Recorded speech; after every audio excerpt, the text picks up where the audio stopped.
Lion's Den Audio Theater is pleased to present Arthur Conan Doyle's The Hound of the Baskervilles. Brought to you by the magic of cell phones, tablets, and laptops. This production was recorded during a period of social isolation, restriction, and distancing, and compiled for your enjoyment by Lion's Den Theater. This production features Christine Daniels, Heather Carr, Colleen MacIsaac, Kevin MacNeil, Daniel Morrison, Keith Morrison, Noella Murphy, Lise Renault, Jesse Robb, Don Townsend, and Sheena Townsend. And now, from New Zealand to Toronto, to Halifax, to Cape Breton Island, we are pleased to bring you The Hound of the Baskervilles.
Good evening, Dr. Mortimer. Miss Eliza, I hope you are keeping well. Yes, thank you. It is very lonely here without Sir Charles. Yes, the whole town mourns him deeply, but perhaps none more so than you. He was more than just an employer, Doctor. He was a true friend.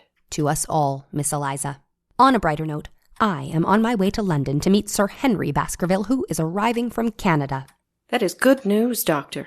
I expect we will be returning tomorrow evening. I will prepare for his arrival. Miss Eliza, I have been meaning to ask you, when Sir Charles died, he was holding something in his hand. It looked like a piece of paper. I took it from him, but in the commotion I seem to have mislaid it. Did you take it by chance? No, Doctor. I didn't. I see. Well, no matter. Off to London. Safe travels, Doctor.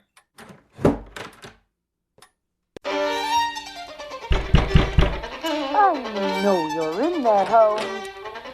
Holmes. I hear you banging on that blasted fiddle. Holmes! Open up. One moment, Mrs. Hudson. Open the door. Holmes! Good morning, Mrs. Hudson. Dr. Watson, I've been knocking for 5 minutes. I've been sleeping. I've been volunteering my nights at a clinic. How can you sleep with that racket, Dr. Watson? I suppose I've learned to tune it out. Last night, there was a woman here to see you. The poor thing left her walking stick at the base of the stairs. Good morning, Mrs. Hudson. Mr. Holmes. What brings you upstairs, Mrs. Hudson? You had a visitor last night. She left her walking stick behind. I see. She was a very professional looking... Stop right there, Mrs. Hudson. I will wager that I will be able to give you a complete profile based entirely on this stick. Actually, no, I won't. Watson will. Me? Yes. What can you tell me about the owner of this stick? It's quite the stick. Yes, but what can you tell me of its owner? Ah, there's an engraving. To our friend Dr. Jane Mortimer, from her friends at the CCH, 1884. I would say that Jane Mortimer is an elderly medical woman with some great esteem. Yes? I would say she's a country practitioner who does a great deal of her visiting on foot. You see, the stick is very much worn down. The iron core is visible at the bottom. And the initials CCH? A local church group or a community sports team. Watson, you excel yourself. Thank you. While you lack genius, you certainly have the power to stimulate it. I'm afraid, my dear Watson, your deductions are wrong. Oh. Not entirely wrong. The woman is indeed a country doctor who does a great deal of travel on foot. Well, then I was right. Only about that, my friend. The owner of this stick is a woman of about 30 to 35 who is amiable and absent-minded. Holmes, there is no way you can infer this from a stick. She also owns a dog. Holmes. She does have a dog. Thank you, Mrs. Hudson. As we are speaking of a doctor, is it not likely that CCH stands for Charing Cross Hospital? Yes, so it could. This doctor worked at Charing Cross Hospital but left her post in 1884, 5 years ago. What do you know of Charing Cross Hospital? It's among the finest in the country. And 5 years ago, our friend left for a practice in the countryside. Consider this. Charing Cross Hospital has a top-notch medical school. Think of the date, 1884. What if this was presented to our Dr. Mortimer on the day of her graduation? Assuming she was between 25 and 30 when she completed her studies 5 years ago, she is now between 30 and 35. Yes, I see. Why do you say she's amiable? Because she was given such a nice gift. Her peers liked her. They were sad to see her go. I see, but absent-minded? She visited us last night and forgot her prized walking stick. Yes, I see. Do you see the marks about 3 inches from the base of the stick? No. Bring the stick over here so you can see it in the light of the window. Ah, yes, bite marks from a dog. A small dog who likes to use this walking stick as a toy. A brown, curly-haired spaniel with a red collar and a white spot on his nose. By Jove, Holmes, how could you ever deduce that from bite marks? I cannot. But if you look out the window, you'll see a well-dressed woman carrying a brown spaniel. You may enter. Thank you, Mrs. Hudson. If I didn't know you, Mr. Holmes, I'd have you burned for witchcraft. I thank you for the compliment, Mrs. Hudson. Observation is always paramount, Watson. What will Dr. Jane Mortimer, an expert in science, ask of Sherlock Holmes, specialist in crime? Good day, Dr. Mortimer. Yes, Mr. Holmes? This is my associate, Dr. Watson. Good day. Dr. Watson? How may we assist you, Dr. Mortimer? Yes, thank you. Oh, my stick! Your stick. Your stick. I had hoped it was here. What a remarkable skull. Skull? I am a general practitioner, but I specialize in the study of the human skull. Yours is quite remarkable, Mr. Holmes. May I measure it someday? Have you run into trouble, Dr. Mortimer? Me? No. This concerns my late friend, Sir Charles Baskerville. Charles Baskerville? Yes, I am familiar with the name. Dartmoor. Died recently. Yes. I will not beat around the bush, Mr. Holmes. Are you familiar with the legend concerning the Baskerville family? I am, to some extent. I'm not. Well, it concerns a curse on the Baskerville family. In 1649, the Baskerville estate was owned by Sir Hugo Baskerville, a cruel and vicious man, the terror of the county. Sir Hugo once kidnapped a beautiful young maiden who was engaged to another man. He kept her locked up in a room on the estate. The young lady escaped and fled across the dark and forbidding moor that adjoins the estate. As Sir Hugo followed, the girl collapsed of exhaustion near a cluster of large boulders that are a known ancient pagan ritual site. A passing shepherd saw Sir Hugo standing over her fallen body when a large black hound appeared in the darkness and killed Sir Hugo with a vicious bite to the throat. Since then, every man who has lorded over Baskerville Hall has met a violent and unexpected death. The legend says that these deaths have all been caused by the same black hound who roams the moor at night, craving the blood of the Baskervilles. Remarkable. Yes, to a collector of fairy tales. I've always thought the tale was typical of rural English folklore. It is no folklore, Mr. Holmes. Did Sir Charles die of natural causes or not? Well, publicly, I stated he did. But privately, you believe differently? Yes. As of late, Sir Charles's health had been failing. He was scheduled to come to London for surgery. His condition was worsened by his firm belief in this family curse. It caused him no end of anxiety. More than anything, he feared the moor, the home to the dreaded beast. There is a dark and secluded gate leading from the Baskerville property to the moor. Even in broad daylight, Sir Charles avoided that gate at all costs. Yet, on the night of his death, he stood there for at least 20 minutes. I know this because the ash dropped from his cigar 7 times, and he left many footprints. Aha!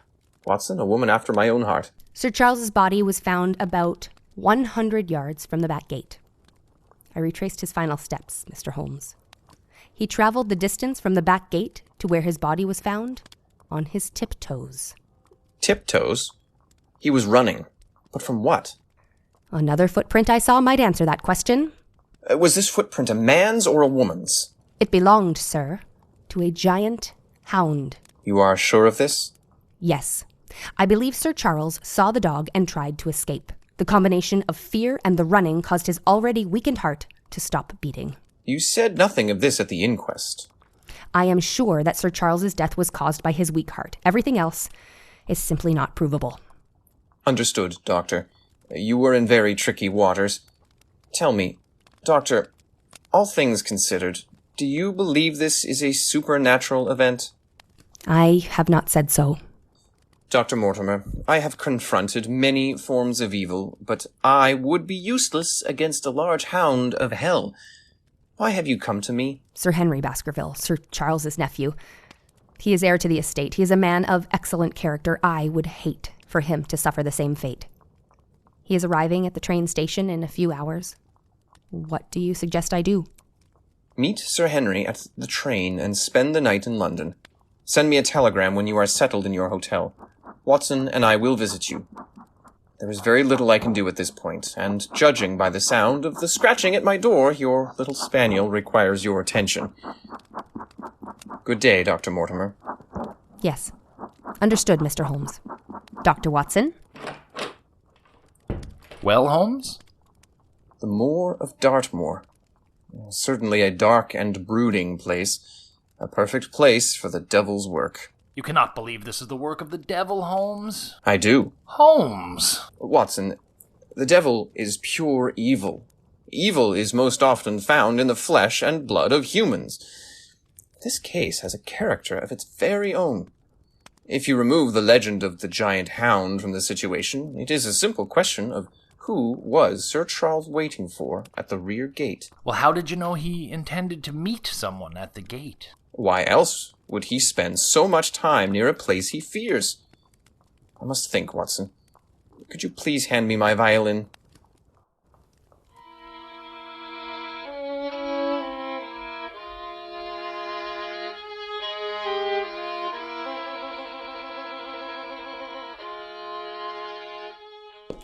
What room number is Sir Henry's?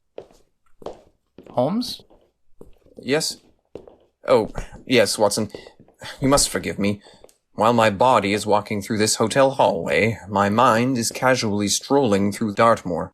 I see. What room number are we looking for? 817, Watson. Ah, this way, I believe. So what has your imaginary stroll told you about Baskerville Hall? Very little, Watson. My mind is a storm cloud of hypotheses and visualization. My maps of Dartmoor, however, have proven to be very valuable. Though there is a small village a short walk away, the area around Baskerville Hall is very sparse, with a few scattered dwellings surrounding a very large moor. Here we are, Watson, 817. Are you people trying to play me for a fool? I'm sorry?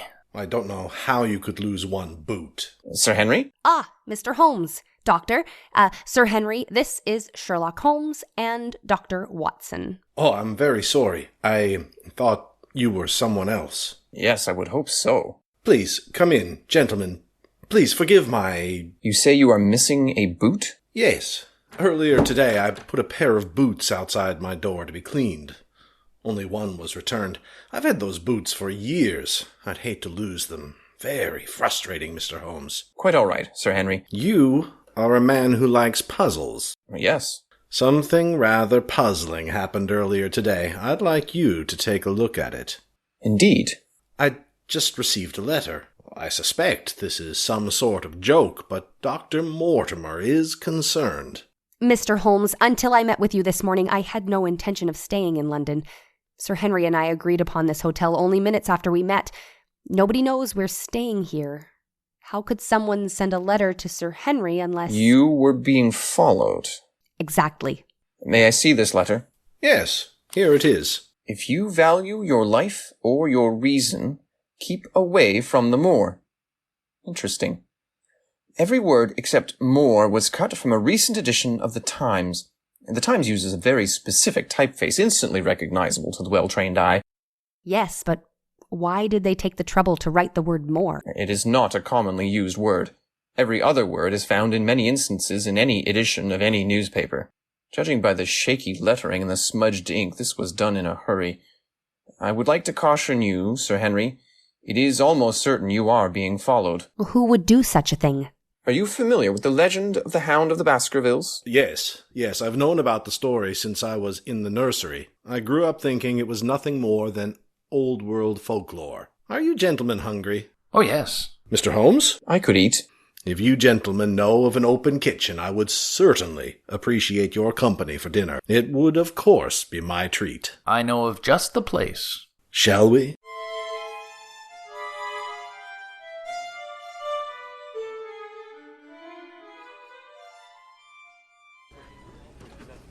It is a very disappointing situation. The Northumberland seems to be a fine hotel. Other than my missing boot, I'm very impressed with the place. It's among the finest in London. Sadly, I've never had the occasion to stay. It is a sad thing that residents of an area can never see it through the eyes of a tourist. I'm sure you appreciate elements of our fair city that Dr. Watson and I take for granted, Sir Henry. How about you, Dr. Mortimer? You're back and forth between London and Devon. Do you still have a tourist's eye? I don't, Sir Henry. Having lived here for several years, my short return stays are more like I'm visiting an old friend. I'm feeling the same way about Baskerville Hall. Oh, this place on the right has a very good menu and very reasonable prices. If it's good enough for Dr. Watson, it's good enough for me. Sir Henry, Dr. Mortimer, there is something I'd like to discuss with Dr. Watson. Do you mind if we join you shortly? We won't be a moment. Not at all, Mr. Holmes. What's on your mind, Holmes? Look across the street, Watson. Do you see that cab? It followed us from the hotel. I hadn't noticed it. I know you hadn't. Well, let's go see, Holmes. No, Watson. Well, we can't let them get away. No, Watson. I have another plan. You see, we are being followed by another agent, one working for us. Look down the street in the direction of the hotel. Do you see anything interesting? There appears to be an albino pigeon sitting on a... No, Watson, not the pigeon. Look next to the small cluster of garbage bins. Yes. You are familiar with my band of unofficial police? Ah, yes, your Baker Street Irregulars. Don't tell me... No, Watson. I have another similar operative who is engaged in this activity. You mean Mr. Cartwright? Cartwright, yes. He is hiding next to those bins. Mr. Cartwright, come here, please. Holmes, I could certainly do whatever tasks you have in mind for Mr. Cartwright. You could, but not with the speed or flair of Mr. Cartwright. He is the most invaluable of allies, well known to both the police and the criminal element of our fair town. I dare say Mr. Cartwright is the greatest of deputies. Perhaps not the greatest. I do hope that my glowing opinion of the man does not spark some sort of professional jealousy, Watson. No, not at all, Holmes. Mr. Holmes? Mr. Cartwright. Cartwright. Watson. Do you see the cab across the street? Of course. You do? It followed you from the hotel. Only a fool would have missed it. A fool? I would like you to keep a close eye on that cab. 2407. Follow the cab until its fare is complete. When you can, approach the driver and get whatever information you can about the current passenger. Yes, sir. Good luck, young man. Here's 20 shillings for you and 40 for the cabman. Thank you, Mr. Holmes. A brilliant young man. Yes, quite.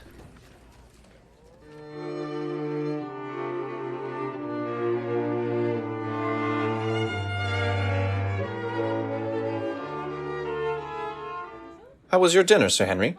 It was very good. Thank you. You are certainly in good hands at Baskerville Hall. You will thoroughly enjoy Miss Barrymore's cooking. The Barrymores have run the Baskerville home for generations. Sir Charles was very fond of her on his passing and left her a healthy sum of money. Oh, yes. How much? £500. Interesting. It would be wrong to cast suspicion on those who received money upon Sir Charles's death. Many of us were left very generous gifts, myself included. May I ask the current value of the Baskerville estate?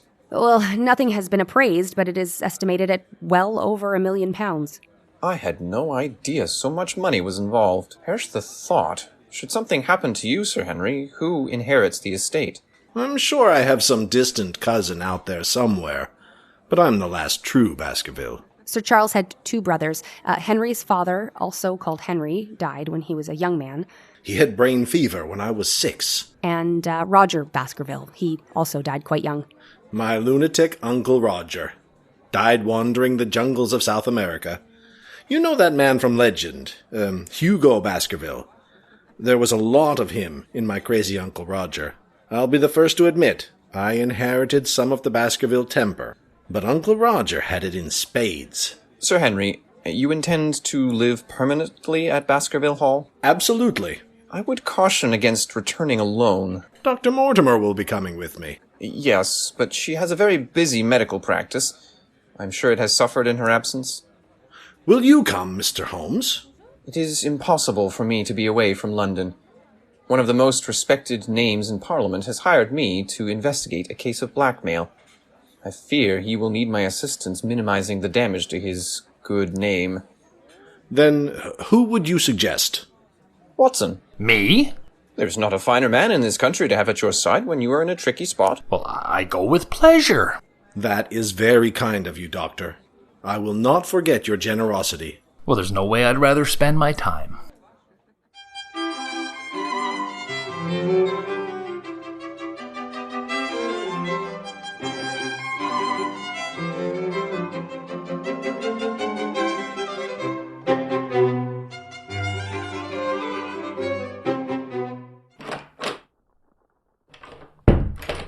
All packed, Holmes. The more I see of the case, the less I like it. You must be my eyes and ears while at Baskerville Hall. Leave nothing unsaid, no matter how trivial it appears. Watson, the notorious Notting Hill killer, Edgar Selden, has recently escaped from Princetown Prison and is at large in the area near Baskerville Hall. The convict is not connected with Sir Charles's death, as he escaped days later, but it is one more worry in this dangerous jumble of worries. Please, bring your revolver, Watson. I will. Mr. Holmes? Now you get out of here, you filthy little urchin. Mrs. Hudson! No, Mr. Holmes.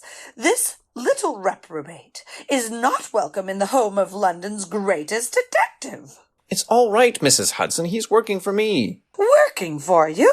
Mr. Cartwright helps me with jobs I am unable to do. I am teaching the boy the value of a hard day's work, helping him rise from the squalor from whence he came. I'm making a gentleman of him. Really? Yes, just like I've done with Watson. Dr. Watson? He is a respectable man. He is now. I commend you. Thank you, Mrs. Hudson. What news, Cartwright? The driver of the cab 2407 is called John Clayton. Excellent work, Cartwright. Did you get any description of his passenger? Funny thing, Mr. Holmes, it was a woman. Clayton didn't see her face. She wore a veil. Where did they go? Clayton's passenger paid him to follow a man from the train station. She went into the hotel for a few minutes and then returned to the cab where they sat until dinner. After that, she was dropped at the train. That was the last the driver saw of her. Thank you, Cartwright. Do you have any shillings remaining for yourself? I have 20, but I wouldn't argue if you gave me 20 more. Watson, please give Mr. Cartwright 20 shillings. Holmes! The man has done a good day's work. Here you are, Cartwright. It's been a pleasure, Watson.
So this is Baskerville Hall. I understand why my uncle was nervous in these walls.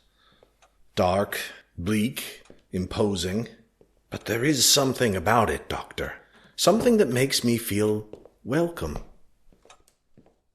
Hello, Sir Henry. I'm Eliza Barrymore, the housekeeper and cook. Very nice to meet you. I am Henry Baskerville. This is my friend, Dr. John Watson. Pleasure. Miss Eliza, I would like to begin by thanking you for your family's loyal service. Such things are too often left unsaid. I appreciate that very much. If I can be of any service, please let me know. Sir Henry, I'm happy to stay with you until you've made fresh arrangements. Arrangements? Sir Charles was a dear friend, and these surroundings have become very painful for me. I appreciate the tradition of my family serving your family. Its importance is not lost on me. Your uncle's generosity has made it possible for me to establish a small business of my own. I'll be leaving my post when it's convenient for you. I understand and appreciate your honesty. Thank you, sir. Would you like to freshen up before dinner? Please.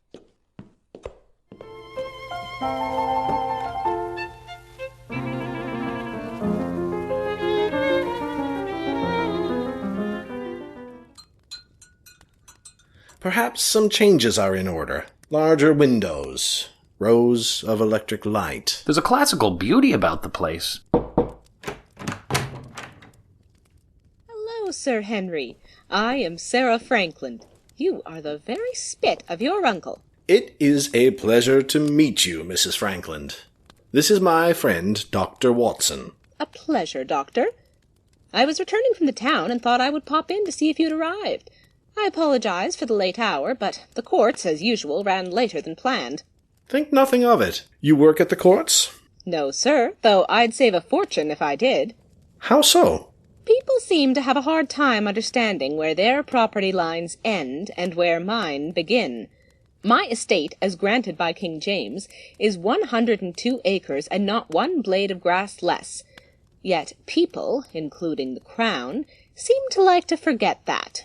Ah, you are suing somebody. Yes, and to be fully forthright, I am being sued as well. How many cases are you involved in?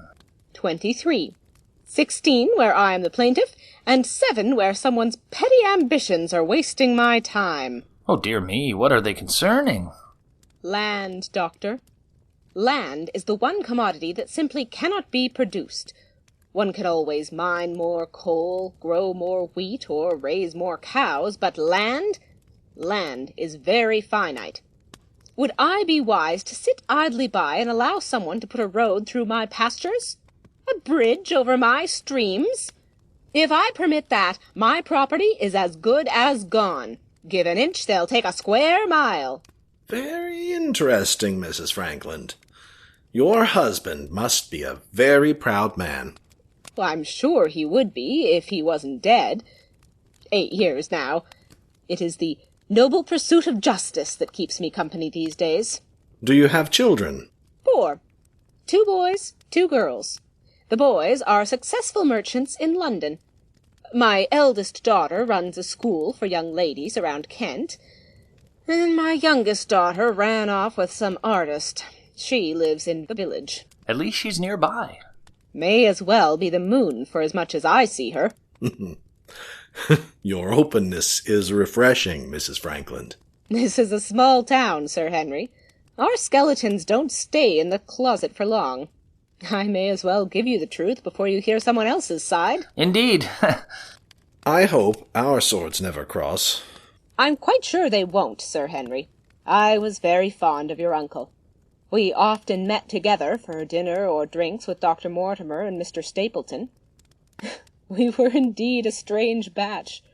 4 scholars who found each other in the moor of Devon.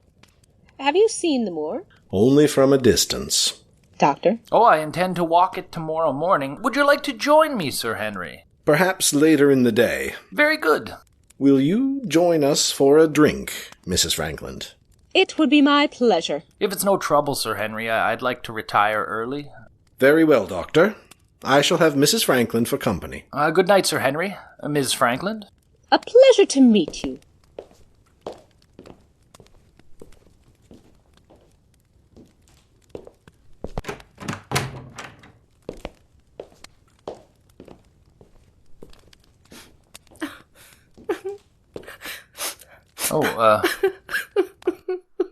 Hello, Miss Barrymore? Oh, hello, Doctor. Is everything all right, Miss Eliza?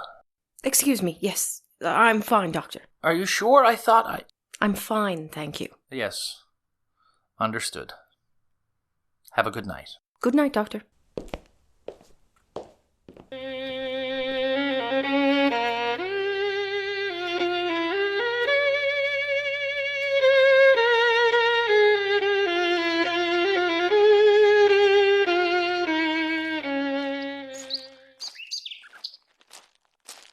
Hello? Hello?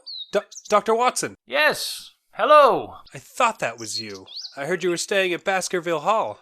I am Jack Stapleton. Ah, yes, the naturalist. That is me.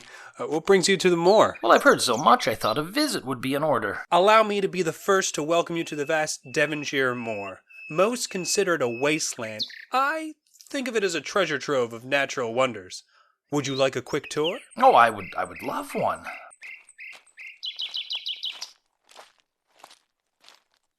I'm very glad Sir Henry will be staying at Baskerville Hall. It would be a shame to see it abandoned. Oh, Sir Henry is very much looking forward to it. My sister and I moved here 3 years ago. We have never looked back. Come with me. I'll show you the highlights. It is truly a wonderful place. So vast, so mysterious, I have happily explored every inch of this country. Do you see that green field near the hills? Looks like a fine place for a picnic. You would think so, but such a thought will cost you your life. That is the Grimpen Mire. One false step and you'll disappear into the bog. The mud consumes you, and the mire owns you for eternity. After months of careful observation, I can now successfully navigate it, but I haven't been without a few close calls. I may be the only man alive who can make it from one side to the other. Why would you ever do that? All in the pursuits of science, Doctor. Beyond the mire are 2 large hills with the rarest of plants and butterflies.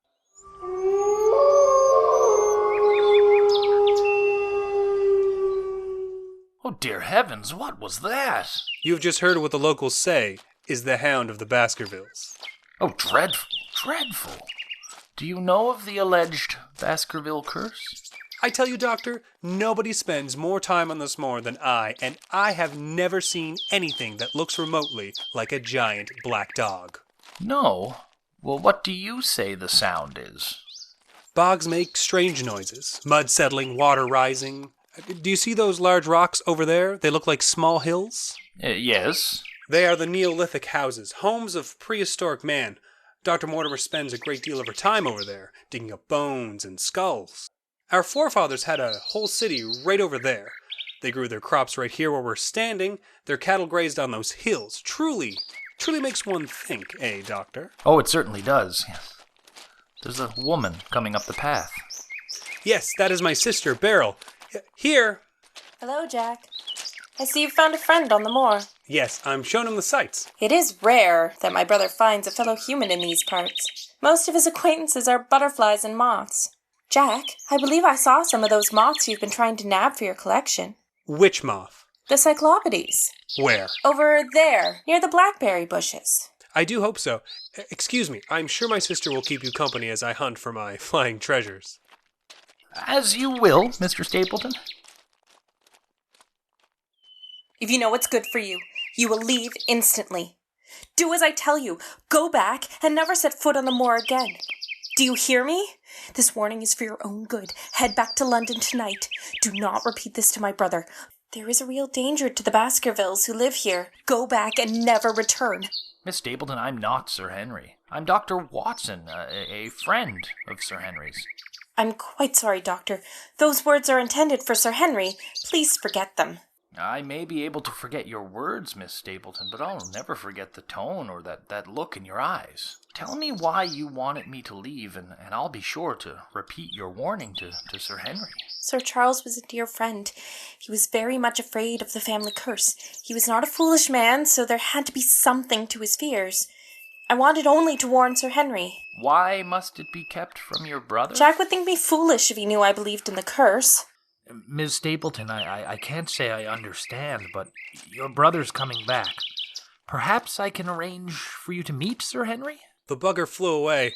Real pity as they're exceedingly rare this time of year. Perhaps you would both like to meet Sir Henry. Join us for tea? Tea would be very nice.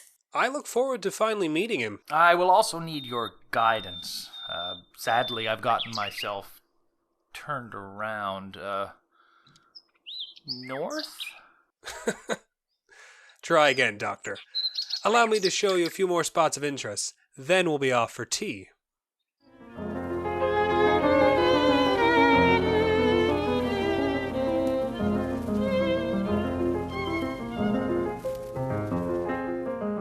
I must thank you for bringing the Stapletons over for tea. I hope it was not too much of an interruption from your paperwork.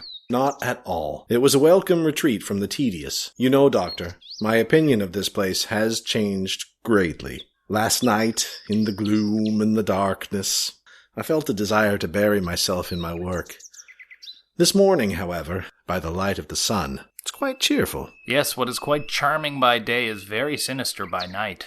Except for, perhaps, Miss Stapleton. I imagine her charm does not disappear with the sun. Yes, a very lovely woman. One need not be Sherlock Holmes to notice you were very much taken with her. Was it obvious? She is a beautiful woman. Quite intelligent as well, unlike her brother, whose conversation is limited to bugs and leaves. She seems to have a very worldly nature. I welcome getting to know her better. Have you heard from Holmes? I have not. Perhaps the Evening Post. Did you hear anything out of the ordinary last night? Oh, I did. As I was going to bed, Miss Barrymore was crying in her room. Why? Oh, I'm not sure. I asked if she was all right, and she said she was. I will speak to her. No, what I heard happened hours after you retired. I swear, I heard footsteps in the corridor. Someone fumbling with a lock and the closing of a door. Strange. I have no idea. Me neither. I'm sure we'll figure it out. You enjoyed the moor? It has a charm. A grim charm. But a charm nonetheless. A grim charm. A grim charm.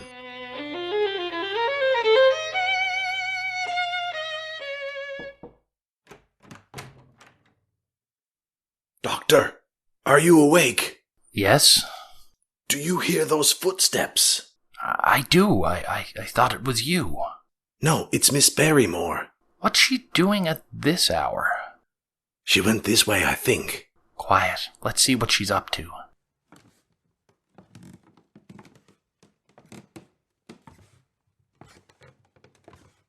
There she is, at the window. What is she looking at? We should return to our rooms before she sees Miss us. Eliza, what are you doing? Nothing, sir. Nothing? I'm checking the windows, sir, ensuring they're locked. On the second floor? Yes, sir. I don't believe that for a second. Give your candle to Watson. Sir Henry, there's another light out on the moor. A lantern. It's copying my movements. Who is out there, Miss Barrymore? Who are you signaling? Nobody, sir. Come now, who is it? I have no idea what you're talking about. Enough of this. Why are you holding a candle to the window? I really should go. I will have every constable in town on your heels. Miss Barrymore, you must tell me what is going on. It's my brother. He's out on the moor. He's starving. The light is my signal to him to let him know I'm bringing him food. I would not begrudge your brother a meal. He's welcome to come in. He cannot. Why not? My brother is Edgar Selden. The Barrymores are my mother's family. I use the name to honor the tradition, but my father was named Selden. Your brother is a killer. He arrived here 2 nights ago, lost, confused, hungry. I've been bringing him food. Well, table scraps, really. He is no longer the man he once was. When he was found guilty, they operated on his brain. They tried to remove a piece that controlled his primal urges. It changed him. He has the mind of a child, a baby. He's out there in that cold, damp swamp. These operations, are these done in this country, Watson? All too commonly. How did he get here? I don't know. He found his way back somehow. Instinct, memory, I can't explain it. He cannot stay on the moor forever. When you have found a new staff, I will take him far away from here, somewhere remote. He cannot be among society, but he does not deserve to be hanged. You are no longer to give table scraps to your brother. He is to eat as we eat. Full meals, 3 a day. We shall have no more sneaking around the house at all hours of the night. If you believe you can bring him food without being seen by anyone other than myself or Dr. Watson, you are free to do so. There are several large coats in my trunk.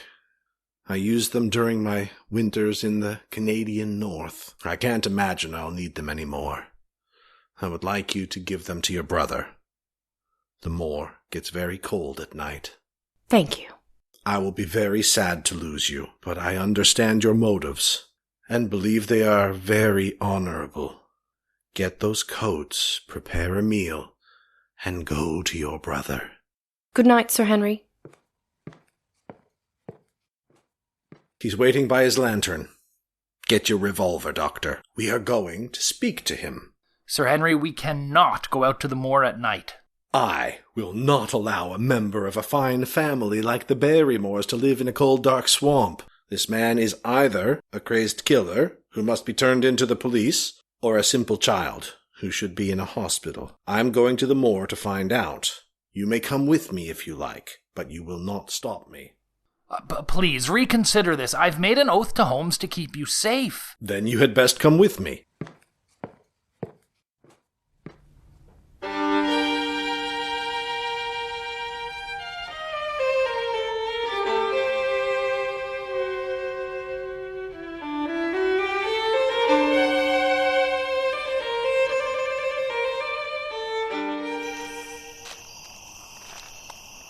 Stay close. All is lost if his lantern burns out.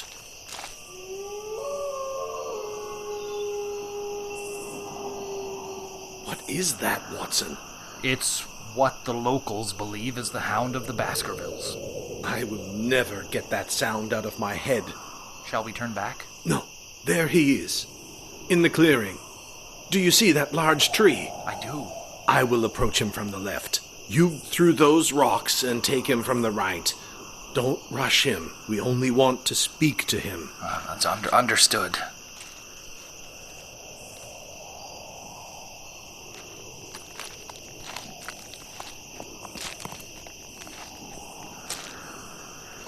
Selden! No! Ooh.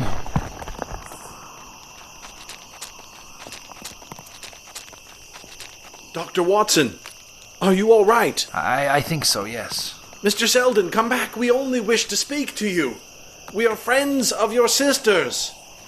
He's gone, Sir Henry. What happened? I don't know. A large rock almost fell on me. It was thrown at you. It was? Yes, Selden. He threw it. There it is. It's huge. He must be a man of great strength. I saw the poor devil's face. His head was scarred. I could see where the surgeons left their marks on the poor man. The man needs care, not a noose. Sir Henry, look over there. There's a man on the crag. Do you see him? Is it Selden? Selden ran off the other way. Is it Miss Barrymore? Perhaps. He's going. You! Hello! On the rock! Hello! It's a steep climb, Watson. We'd never catch him. We came out here to find Selden, and we found him. Your skull was nearly crushed in the process. We've had enough adventure for one night, Doctor.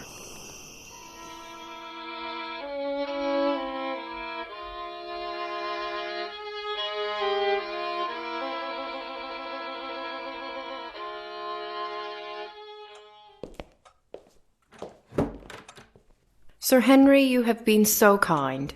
I think there's something concerning your uncle's death that you should know.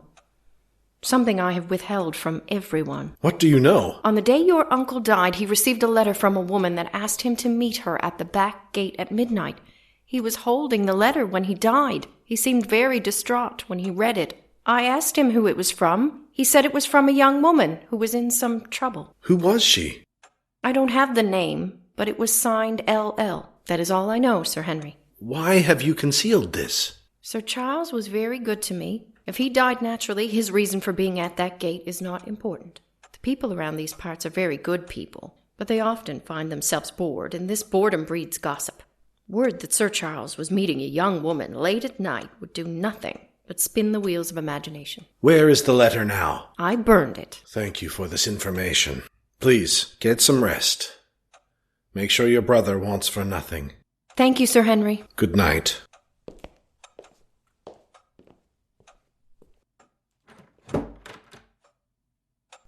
It's a strange thing, Watson. Everyone proclaims in loud voices that my uncle's heart just stopped beating. But in hushed tones they speak of cursed hounds and midnight appointments. Look at this wall, Doctor, covered in portraits, hundreds of years of Baskervilles. This collage is my family tree. They were all slaves to the curse, servants to their fears and anxieties. You know, Doctor, it's very easy to laugh about all of this curse business when you're sitting in a London hotel or a Canadian pub. Very easy. It's another thing when you're on the moor and you hear that howl. It's the most terrifying thing you will ever hear. I much prefer this place by the light of day. Good night, Doctor. Oh, good night, Sir Henry.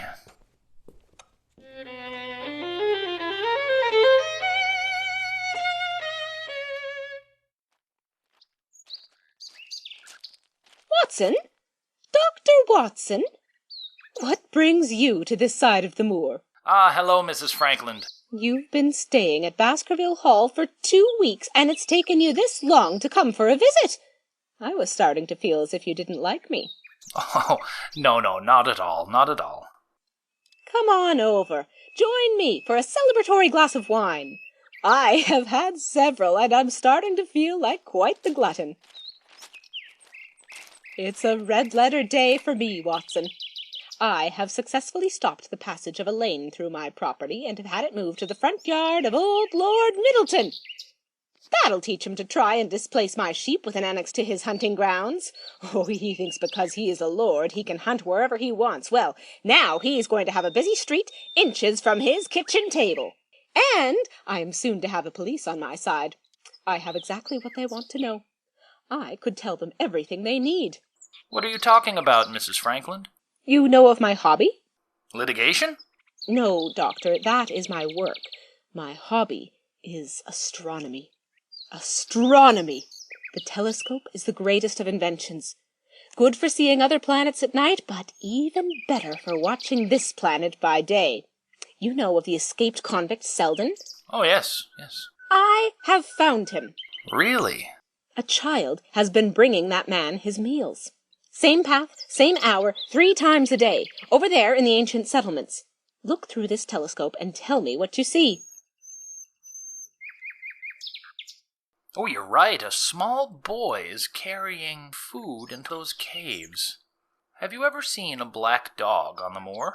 No, never have and never will.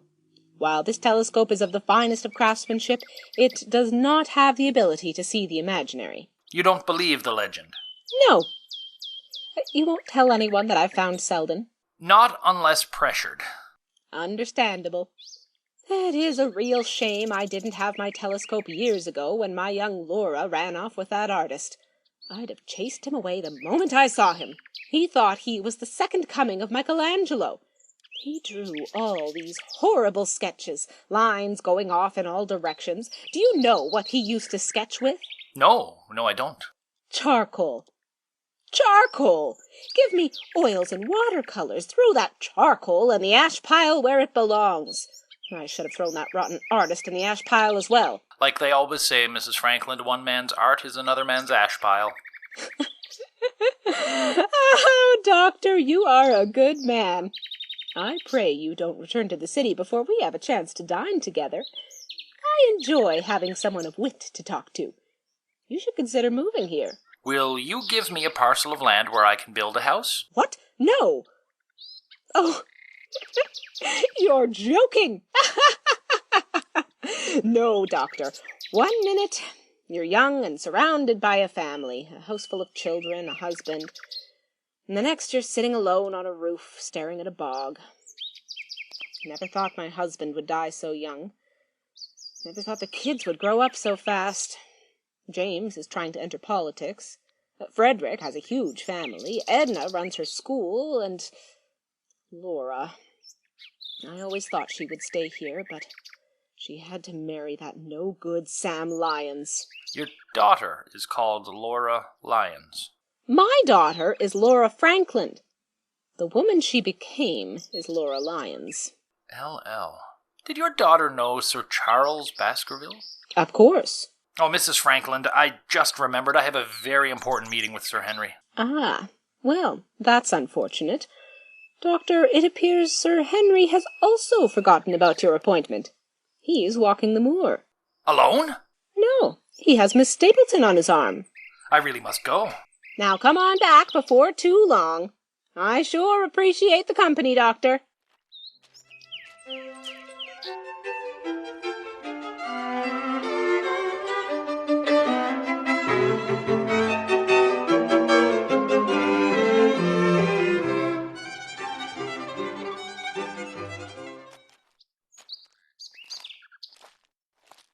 It's my brother who likes bugs. I can't help but know so much about them. Well, what are your interests? I enjoy bits of everything. While my brother, Dr. Mortimer, and Mrs. Franklin discussed bugs or bones, the law, or stars, Sir Charles and I spoke of art, music, or government. Are you okay, Miss Stapleton? Yes. I just realized why I miss him so much. He may have been my only true friend here. Don't get me wrong, Sir Henry. I love my brother, and Dr. Mortimer and Mrs. Franklin are both very kind, but they are caught up in their own interests. They have a hard time talking about the day-to-day things.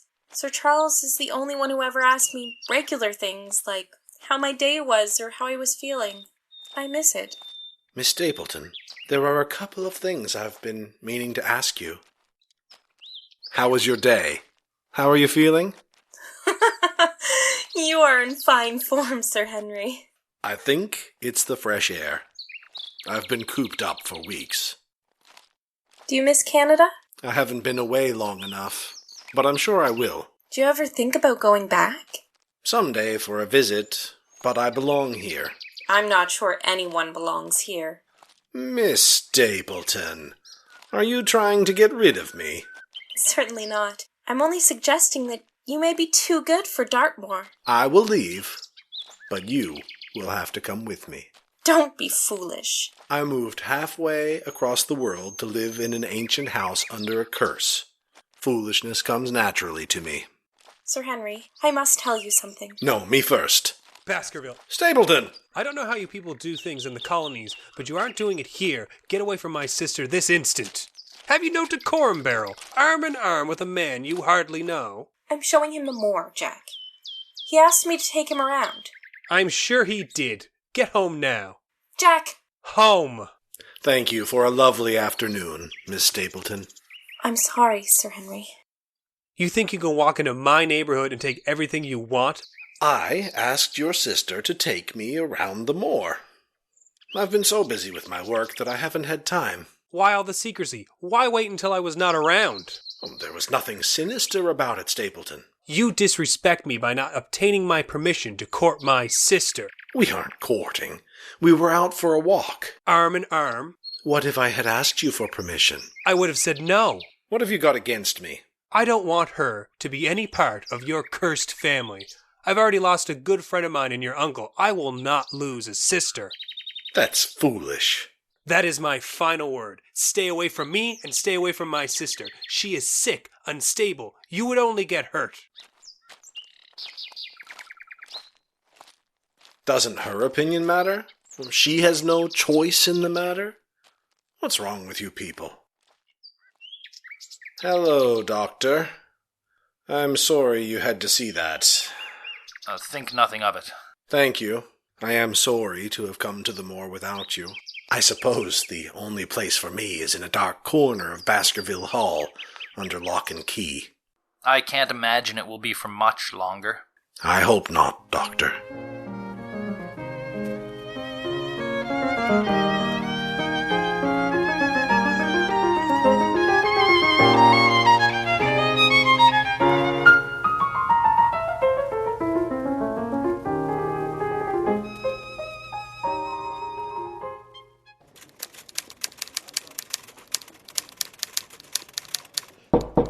Hello, Mrs. Lyons. My name is Dr. John Watson. I'm a friend of your mother's. Is she sick or dead? I'm sorry? Arrested? No, neither. None. She's alive and healthy. She's not in custody.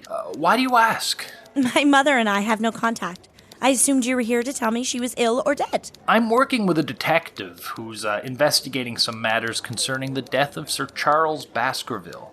On the night Sir Charles died, he had a letter in his possession that was written by someone with the initials LL. Did you write this letter? I did. Why do you ask? There are some who believe Sir Charles's death was not a natural one. I'm trying to retrace his movements on the night he died. I wouldn't know anything about his movements. I didn't keep the appointment. Why not? It's a very long story. I have the time, Mrs. Lyons. Do you know of the curse? Yes? If you knew Sir Charles, you'd know how much he worried about his fate. Some of Sir Charles' closest friends have lingering worries about this curse. I will help you, but you must promise me that what I say will not be repeated. I have no intentions on making any of this public. Sir Charles was like a father to me.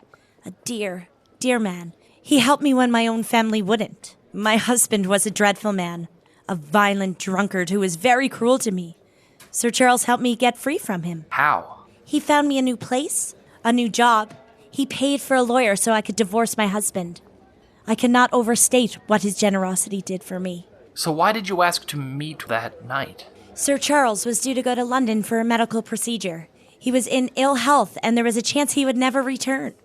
I wanted to thank him in person before he left, but had to do so discreetly. Sir Charles worried that if my mother found out that he was helping me, it would endanger their friendship. And why didn't you go? Well, Mr. Stapleton was supposed to accompany me. I was worried about being alone on the moor at that hour. Unfortunately, his sister prevented that. His sister? She had one of her fits. Fits? Oh, yes. Miss Stapleton is very ill, Doctor. She is prone to fits of violence. They are rare, but when they do happen, Mr. Stapleton cannot leave her side. He and I had to cancel many plans due to her illness. You're friendly with Mr. Stapleton. Doctor, I really must get back to my work. I hope you don't mistake my curtness for a lack of feeling for Sir Charles Baskerville. He was a very special man.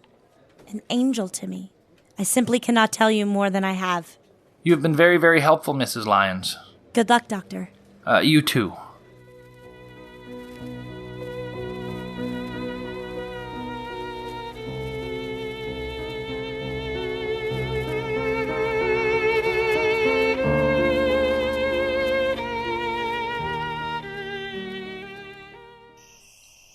Now, why is that Barrymore girl wandering around those large boulders with a big picnic basket? What is this? Oh, this is new. Dr. Watson roaming around the caves. Oh, Doctor, that is very dangerous. Oh, you'd better not be looking for Selden. You are no match for that killer, Doctor. Oh, do be careful.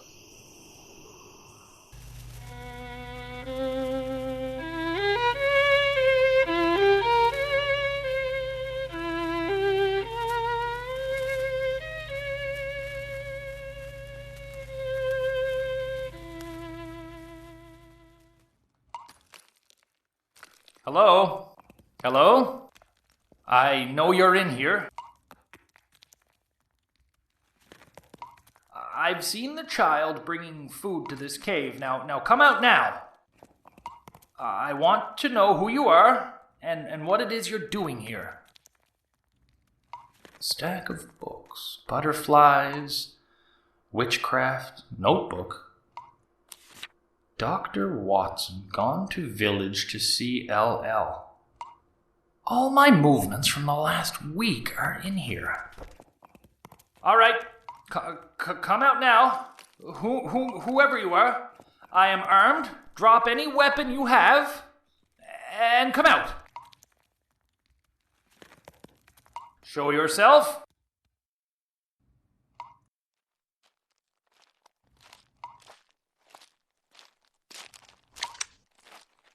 It's a lovely evening, Watson. Too lovely to shoot one's best friend. Holmes? Hello, old friend. Please be careful with that revolver. One will find it's far easier to maintain the element of stealth if one is not hollowing at stone walls. I was nervous in these surroundings. Rightfully so. They are quite terrifying. I expected to see you 2 weeks ago, and you have sent no response to my telegrams. From what your letters say, you've been in the company of several interesting people. Interesting is a word for it, Holmes. A doctor who collects skulls, a man who runs around a field with a butterfly net in one hand and his sister's wrist in the other, a lord who cannot follow simple directions, a drunken land speculator with a telescope aimed at her neighbor's windows, and a convict with a talent for throwing boulders. Interesting people indeed, Holmes. So you have made friends, Watson? Yes, but I may have lost one in the process. You are angry? Yes, I am. But I've never been more pleased to see someone in my life. Watson, I've been here the whole time, living in this very cave, quietly observing all from a distance and never being seen, except for once. I'm quite sure you saw me on the rocks when you and Sir Henry were looking for Mr. Selden. How did you find my little hideout? Mrs. Franklin saw a child bringing food to this cave. Ah, our dear friend Mr. Cartwright. He's staying with the postmaster, a very kind gent. Not only has he been willing to lodge Mr. Cartwright, but he has also redirected your telegrams to this cave. You led me to believe you were still at Baker Street. I deserve better, Holmes. I apologize, old friend. We simply could not have done this intricate case together. Our success depends on our having different perspectives of the case. What do you think, Watson?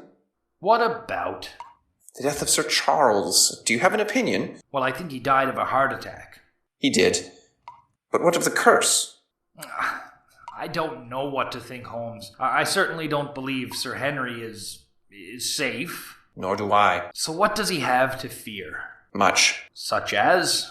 That which killed his uncle. A heart condition. No, far more sinister. By Jove, Holmes, enough riddles. What are you talking about? The Hound, Watson. The Hound. It's real? Very much so. There is a giant dog that roams the moor. It is a vicious beast with a thirst for blood. It has a ghastly glow about it. I have seen it several times.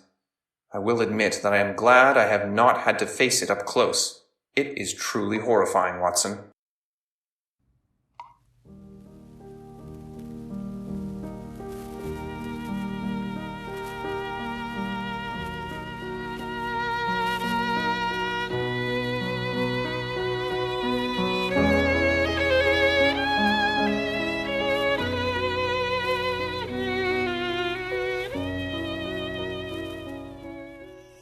I hope you enjoyed your dinner, Edgar.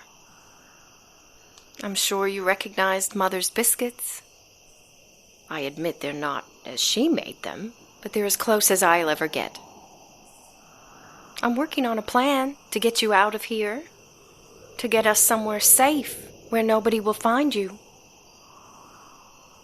Unfortunately, there's a delay.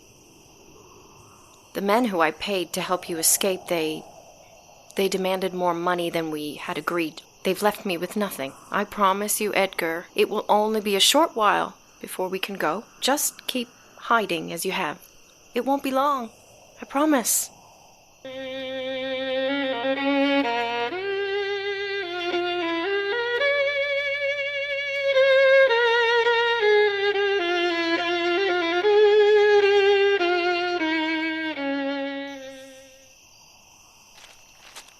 Sir Henry will be pleased to see you, Holmes. And I him.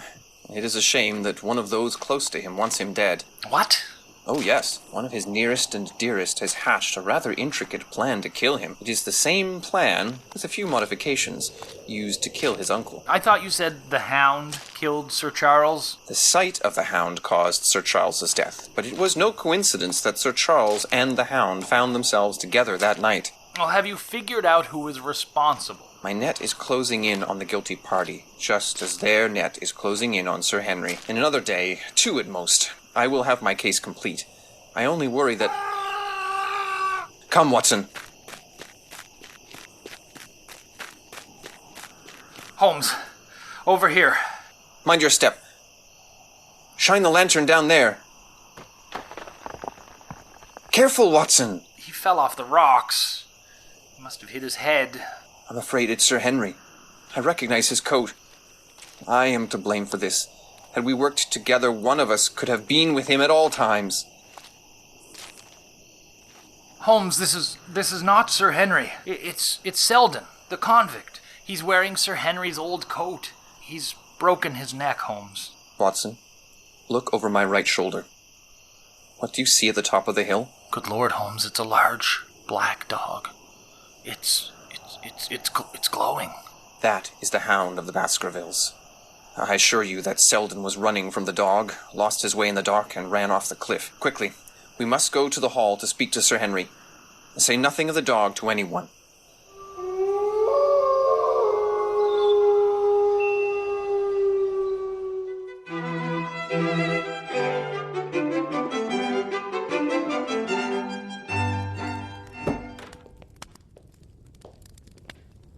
Mr. Holmes, welcome.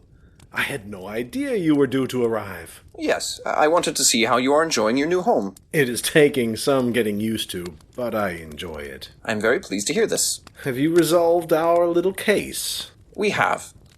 Your uncle's death, while tragic, was surely the result of a bad heart. There is no hound. Mr. Holmes, I've heard its howl. I do not doubt that you've heard something, but there is no cursed canine. I'm not so sure, Mr. Holmes. Sir Henry, if I may be bold, you are falling into the same trap as your uncle. His death was expedited by his worries of the irrational. The only cursed monster that can harm you is the beast called fear. You're sure? Very. So much so that I feel Dr. Watson's presence is no longer required here. He and I will be returning to London tomorrow. I understand, Mr. Holmes. It's a real shame you have to leave. Mr. Stapleton invited Dr. Watson and I to dinner tomorrow. Mr. Stapleton and I had a row earlier, but we made amends. I must ask you to do one last thing for me. Tomorrow night, when you go to dinner, I want you to walk home alone through the moor. That is the one thing you've told me not to do. Yes, that was a mistake on my part. We have established that there is no hound. It is important that you see that for yourself. I understand you will be nervous, but if you are to enjoy this place to the fullest, you must not allow your anxieties to limit your movements. I understand. Dr. Watson and I will return in a day or two. I expect we will find you happy, healthy, and completely free from anxiety when we do. I hope I don't disappoint. These portraits on the wall are very impressive. All Baskervilles? Yes, they are. I'm quite taken with them. I suppose I'll have to have one done eventually. And that is Sir Charles? Well done, Mr. Holmes. Good guess. Oh, it is no guesswork, Sir Henry. I can detect the approximate date of a portrait's creation by the subtle techniques used by the artist. The same can be said for the nationality of the artist. For example, the two nearest your uncle's portrait were done on the other side of the Atlantic. The first is of my father, painted in Canada. The other is my Uncle Roger, most likely done in South America. The resemblance is uncanny. I've been hearing that. Though I always thought I took after my mother's side. No. There are distinct features that make you all Baskervilles. You have the same air. Baskerville air. Damp and cold like that of the moor, eh, Holmes? Hardly, Sir Henry. Good evening, Doctor. I've yet to tell Sir Henry, Watson. Tell me what? We have some grim news concerning Mr. Selden. Sadly, we found his body at the base of a cliff. He appears to have fallen. Oh, no! I'm so sorry to hear this. Where is Miss Barrymore? She's in the kitchen. I should speak with her. I understand.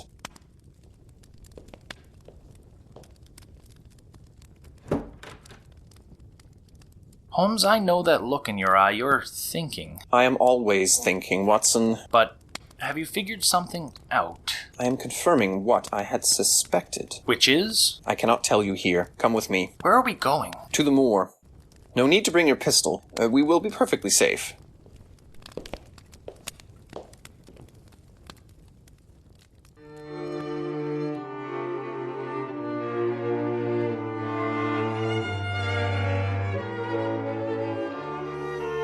Where are we going, Holmes? I told you, Watson, we are going to the moor. Did you have to pick the most frightening corner? Yes. Holmes. It is also the darkest corner, the sole place where we can be sure nobody discovers us. I should have brought my lantern. No, Privacy is paramount. I told Sir Henry we are returning to London tomorrow morning. Tomorrow night, he's dining with the Stapletons.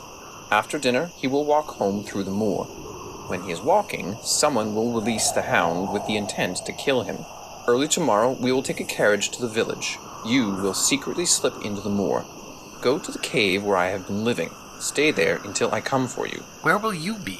I have a few matters to clear up. Do you know who intends to kill Sir Henry? I do. Well, have out with it. The final piece of the puzzle fell into my lap very, very recently. Dear me, Holmes. I cannot give you more information. There are methods to everything I do, Watson. Let's go. What is that? Over there, near those large rocks. You know those rocks, Watson? That's the old pagan ritual site. It's on fire, Holmes. No, those are candles and some dried weeds. Dr. Mortimer is conducting a ritual. What? A ritual. Surely you've deduced she is a devout occultist? Oh, no, I hadn't. Oh, yes. Our doctor friend fancies herself quite the sorceress. She's out here nearly every night with some of her collection of skulls. She's speaking in tongues. It's actually an ancient language used in traditional incantations. Incantations? Yes.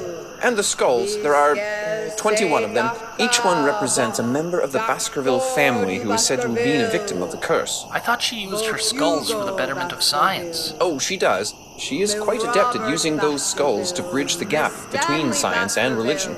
Me James Baskerville, me Charles Baskerville, me Henry Baskerville. Come, Watson, we have a very busy day tomorrow. You'll need a good night's sleep. I'm not sure I'll be able to sleep after seeing that. Very good. I'll have someone to talk to.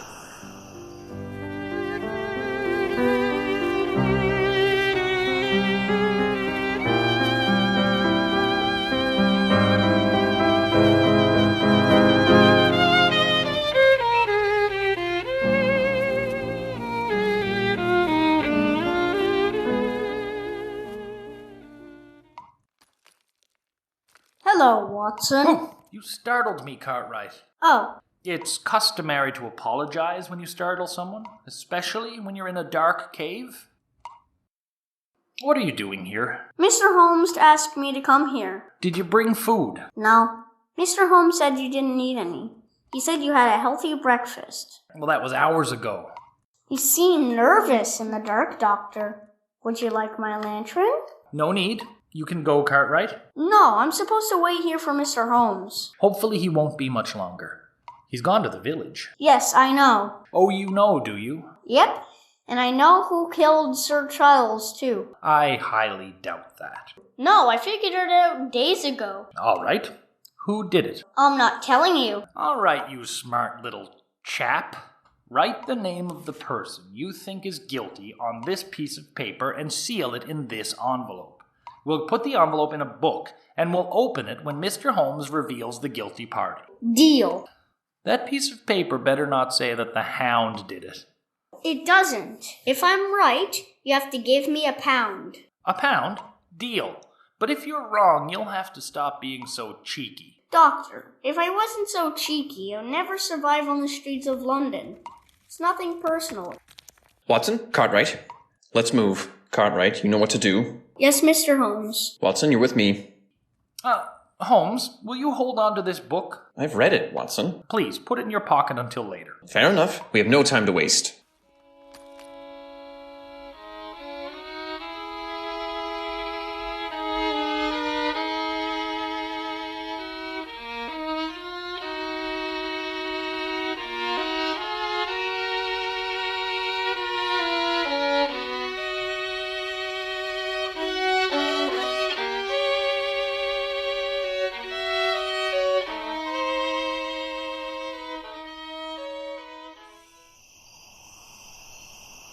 It's a shame you must leave so early, Henry. It is certainly no condemnation of the dinner, or the hospitality. Again, please, send my regards to your sister, and my best wishes for a speedy recovery. She'll appreciate that. Shame she couldn't join us, but she is best by herself for the time being. I will tell her you said hello. Thank you again, Jack. Are you sure you want to walk? Yes, it's a beautiful night. It's gotten quite foggy. Be safe. Good night, Jack. Thank you.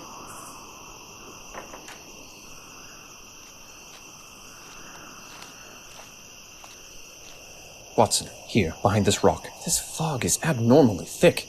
It is the one thing that could truly hamper my plans. Are you armed, Watson? Yes.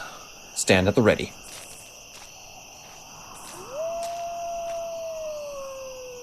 What do you have me doing, Mr. Holmes?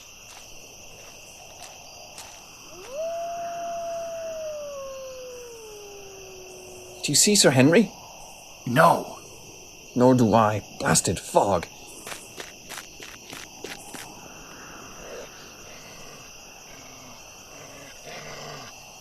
No, it's true. This can't be. Back away. Get away, go! Help me!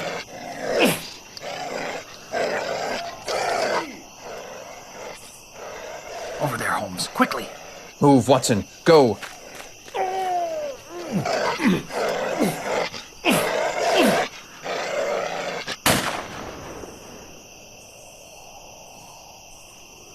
Sir Henry, are you all right? I've been better, but yes, thank you. Where did it go? It's dead. How can it be? How can such a demon be dead? It is no demon, Sir Henry. It appears to be a mix of a bloodhound and a mastiff. How do you explain the glow? Phosphorus, Watson. A simple chemical reaction. This poor creature was nothing more than an above-average-sized dog that was trained to kill. Sadly, there's one more victim in this whole ordeal. Sir Henry, can you walk? Yes. Good. You are not yet safe. Get back to Baskerville Hall as quickly as possible. Yes, Mr. Holmes. Watson, get Mr. Stapleton, then Dr. Mortimer. I have sent Cartwright for the others. Where will you be? I must retrieve 1 or 2 more items, and then I'll join you at Baskerville Hall. I won't be long. I'm sure nobody leaves until I arrive.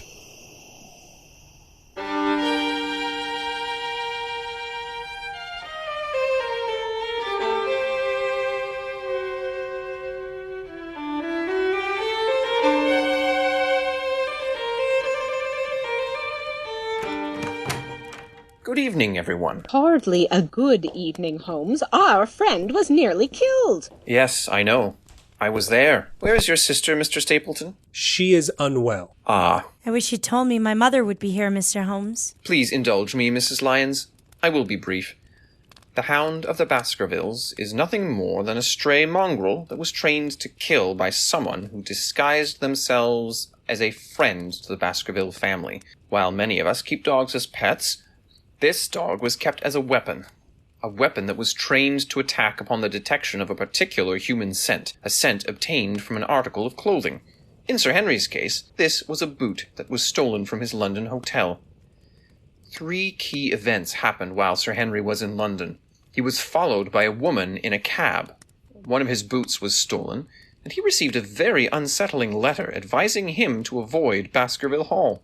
Logic dictates that these 3 events were very much connected. I concluded that the woman in the cab followed Sir Henry from the train station to the Northumberland Hotel. She entered the hotel, compiled the note, stole the boot, and returned to the cab. That evening, the cab followed Sir Henry to dinner. Seeing she had nothing further to be gained in London, she was dropped at the train station and returned to Dartmoor.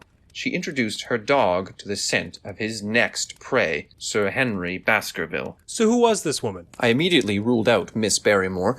She has much to lose by the loss of 2 very generous employers. If there was no Baskerville in Baskerville Hall, Miss Barrymore could stand to lose the only home she's ever known. Surely it isn't me. You could never find anything off with me. Oh, Mrs. Frankland, I could write a book on you. Perhaps Watson will. I'll sue the pair of you. We would expect nothing less. No, madame. Watson has already found a compelling character for his work. Rest assured, Mrs. Frankland, I have documented proof that you were in a court of law when Sir Henry was in London. Dr. Mortimer, you came to mind. A person who has consistently said one thing, yet believed another. You firmly stated that Sir Charles's death was due to a heart attack.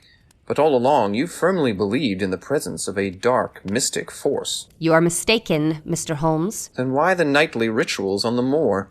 The candles, the skulls, the ancient prayers. You saw that? Yes, many times. But even with my very basic understanding of witchcraft and pagan ritual, I could tell that your motives were to remove a curse and not to extend one. Yes, it's true. I wanted so much to help Sir Henry be free of all this darkness. To the Baskervilles, you are a true friend to the end, and perhaps beyond.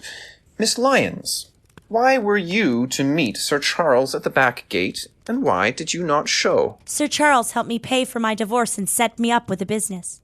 I wanted to thank him. Wait, Holmes. Why did Sir Charles help you? Why didn't you come to me, Laura? You would have only mocked me, Mother. That is what you think of me? Why did you not keep the appointment? Mr. Stapleton worried about my safety and offered to accompany me. He cancelled when his sister fell ill. I was too nervous to go on the moor alone. I see. Mr. Stapleton, tell me about your sister. Where was she when Sir Charles died? I went to bed quite early that night. I'm not sure. And the day Sir Henry arrived in London? I spent the day on the moor. She stayed at home. All day? And well into the night. Would she have had time to go to London without being seen? I suppose she could have. Now that you mention it, Mr. Holmes, when I returned home, she was out. She said that she'd gone out to the moor to find me. She returned an hour later. You have mentioned your sister has health concerns, Mr. Stapleton. Yes, she suffers from very violent episodes. She has since childhood. There is little I can do except lock her away until they pass. Very few people know this. In fact, I've only told Mrs. Lyons. Why Mrs. Lyons? Laura and I have become very close. We hoped to marry, but my sister's condition made it impossible. I see. Could your sister have kept a dog somewhere nearby without you knowing? I suppose she could have. It's not likely, but now that you mention it, she has been going for short walks in the evenings. She's been taking a bag with her. It could be filled with food. She is a beautiful woman when she's not ill, and she's truly a fine person, but she's done some terrible things all her life. It's not her, it's the illness, the madness. I certainly believed she would never do this to fine people like the Baskervilles. I'm so sorry, Jack. Why would she do this? Murder requires no motive, Miss Barrymore. Though her madness could explain it to some degree, you may all rest assured that Miss Stapleton is safely in my custody, and there is no further threat. I only hope the courts are merciful. I don't expect they will be, Mr. Stapleton. You see, one small item turned my theory upside down. The cab driver was hired to follow a man around London. Sir Henry was escorted around town by Dr. Mortimer. He even dined with us, and yet the cab mentioned nothing of a woman, Dr. Watson, or myself. This afternoon, I wired the cabman and confirmed that, indeed, he followed a lone man. A man who, unbeknownst to the cabman, was following Sir Henry. The woman in the cab was Miss Beryl. The man they were following was you, Mr. Stapleton. It was not. I haven't been to London in years. Moments ago, you confirmed that you could not account for your sister's whereabouts when Sir Charles died, or when Sir Henry arrived in London. In doing so, Mr. Stapleton, you've also left yourself without an alibi. Where is Beryl? She'll clear this mess up. I know she did it. Miss Stapleton?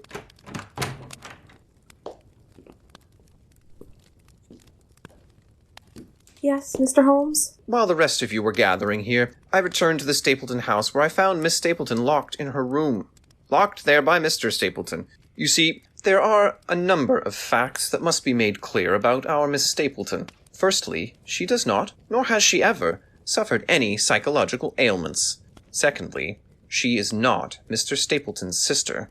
She is his wife. It's true. Beryl! I was born in Costa Rica to wealthy American parents. My mother died in childbirth, so it was just my father and I. I met Jack 5 years ago. We were married less than a year. My father bought us a trip to England as a wedding present. As soon as we arrived here, Jack's personality changed. He became very cruel and controlling. He told me we were never going to return to South America. No matter what I did, I could not escape him. I couldn't get help. I was a prisoner. A few months after we arrived, Jack received a telegram from a friend in Costa Rica. It said my father had died. There was nothing for me in England, and with my father gone, there was nothing back home either. Laura, she's lying. She's mad. You know it. You were the mad one, Jack. You have locked me away for years. You have been so cruel to me. So vile. I have never been much more than a servant. Miss Lyons, I've never met you, but Jack often spoke of you. I could tell there was more than friendship between you two. I should have hated you for being treated so well by my husband, the husband who treated me so poorly. But I could not. I must caution that your happiness will not last if it depends on Jack Stapleton. He will turn cruel. He will use you. He will make you feel very worthless. Laura! Step away from my daughter, Stapleton. Jack said he was going to London to ensure Sir Henry would move into Baskerville Hall, so it wouldn't fall into disrepair. I knew the worries Sir Charles had, and I didn't want Sir Henry to live with the same burden. So I followed Jack. I hired the cab, and I wrote the note warning Sir Henry not to come. I even saw Jack steal the boot. Never until I spoke with you, Mr. Holmes, did I suspect he was capable of killing Sir Charles. Very good, Holmes. Very good, everyone. Why would I do this? Why kill Sir Charles and try to kill Sir Henry? This is a portrait of Roger Baskerville, Sir Charles's youngest brother. When I cover his curly red hair, it is remarkable how much he looks like his son, Roger Baskerville Jr., also known as you, Mr. Stapleton. Jack, you've even lied about your name. I had no idea, Mr. Holmes. It was of no benefit for you to know the truth. Indeed, it would have been a liability. You are wrong, Holmes. No, I am quite right. When you married Miss Beryl, you gave your date and place of birth. I recognize the name of the town of your birth as being the last known residence of Roger Baskerville. Perhaps an odd coincidence, but when I saw this portrait, recognizing your true identity was elementary. Well done, Holmes. You figured it out. I am Roger Baskerville Jr. So now what? Are you going to hang me for allowing my dog to roam at night? That old fool died of a heart attack. My dog got cross and attacked my dear cousin. They can't even destroy the dog. Your meddling friend Watson already did that. I'll pay a small fine and be on my way. Oh no, Mr. Baskerville, you must have forgotten that you are a wanted man in Costa Rica. Scotland Yard has located several international warrants for your arrest. Theft, assault, murder. Get out of my way! Quickly, after him!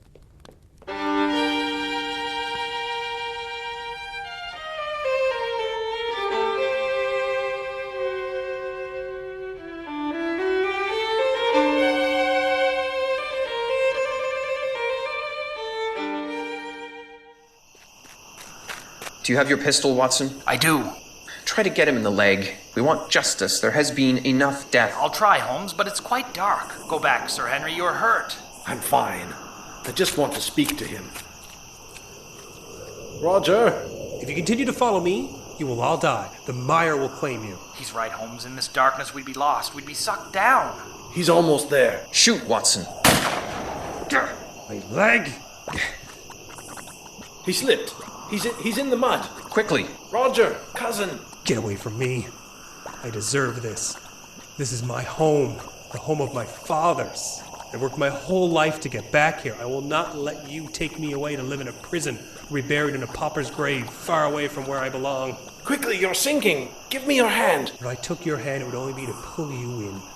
Take care of our home, cousin. Roger, if you had come to me and told me you were... I would have given you half. Uncle Charles would have done the same. I deserve it all, Henry Baskerville.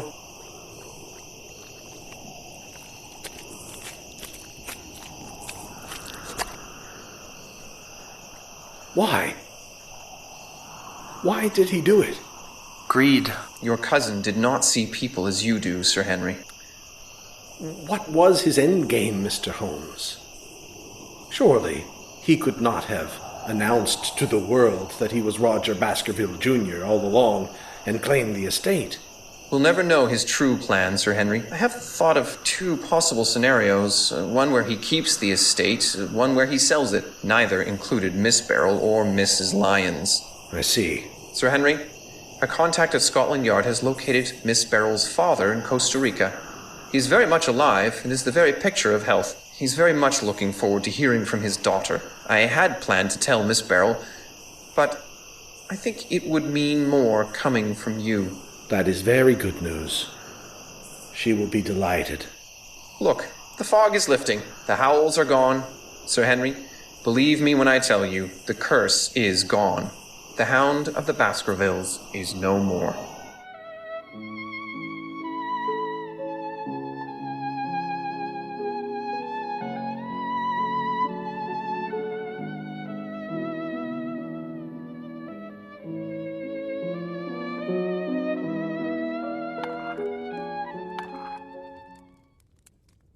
What are you doing, Sir Henry? Setting the table for dinner.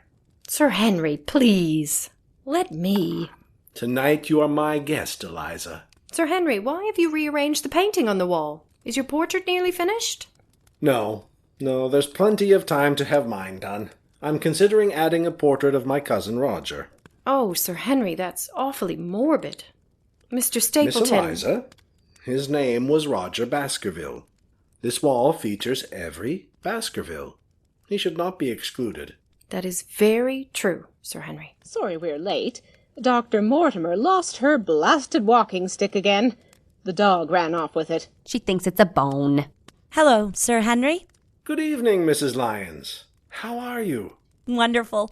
Mother and I went shopping for a new telescope. Oh, did your old one break? No, Laura has agreed to learn a little bit about astronomy. Once a week, Wednesday nights, we are to look at the stars. And not in the windows of Baskerville Hall. We shall see. I thought you'd lose some of your cheek when you dropped that artist. No, Mother. My cheekiness comes from somewhere else. I believe it may be inherited. Yes, your father could be quite saucy at times.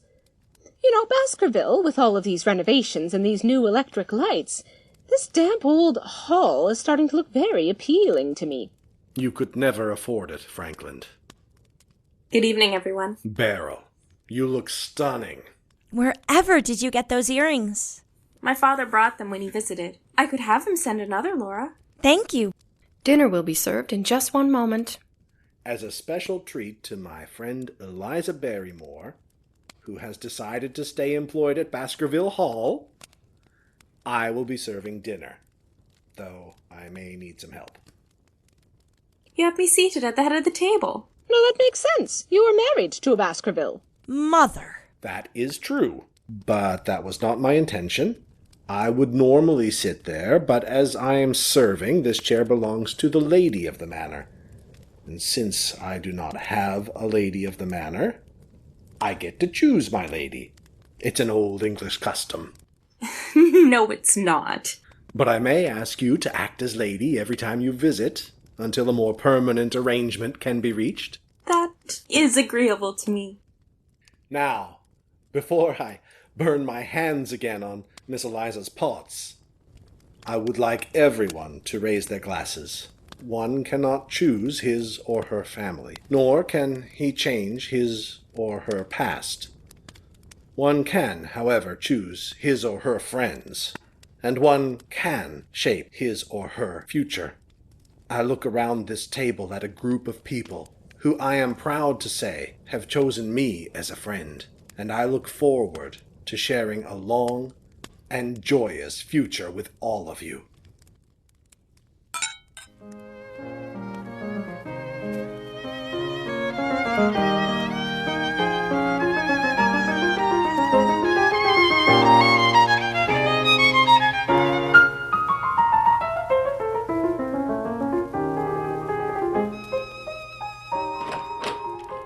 Good morning, Holmes. Good morning, Watson. I received a letter today from Sir Henry. He is eager to have us visit Baskerville Hall. Oh, that sounds like a wonderful idea. It is truly one of my more memorable cases. Actually, Holmes, I believe it's one of my more memorable cases.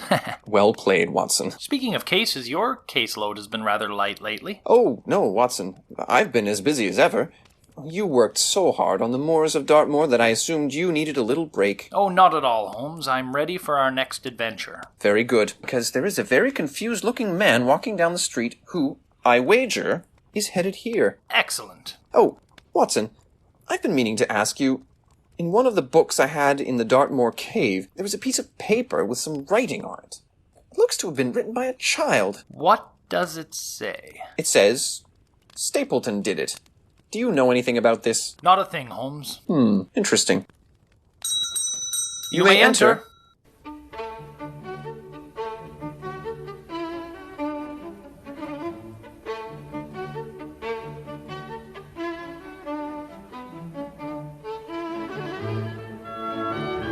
The Hound of the Baskervilles audio play featured Christine Daniels as Dr. Mortimer, Sheena Townsend as Eliza Barrymore, Noella Murphy as Mrs. Hudson, Keith Morrison as Dr. Watson, Jesse Robb as Sherlock Holmes, Don Townsend as Henry Baskerville, Daniel Morrison as Cartwright, Colleen MacIsaac as Franklin, Kevin MacNeil as Jack Stapleton, Lise Renault as Beryl Stapleton, Heather Carr as Laura Lyons, with special vocal contributions by Chili Morrison and Rebecca Curry.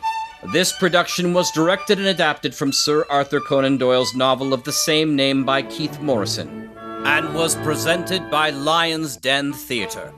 For more information on upcoming Lion's Den productions, please join our Facebook page at facebook.com/Lion's Den Theatre. Theatre is spelled R-E because that's how it's spelled with style. Follow us on Twitter at Lion's Den Theatre or subscribe to our YouTube channel. I'm your announcer, Jack Ward, and from everyone here, stay healthy, stay happy, and stay safe.